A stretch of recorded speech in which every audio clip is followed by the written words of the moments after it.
Assalamu alaikum KG1 students. Hope so you all are fine. Today our topic is match the animals to their shadows.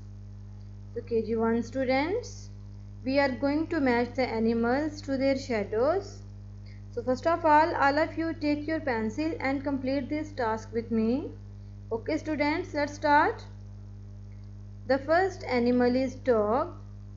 Let's see where is the shadow of the dog. Here is the shadow of the dog.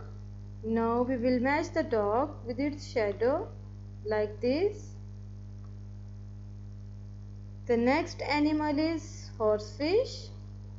Let's see where is the shadow of the horsefish. Here is the shadow of the horsefish. We will match the horsefish with its shadow like this. The third animal is hen.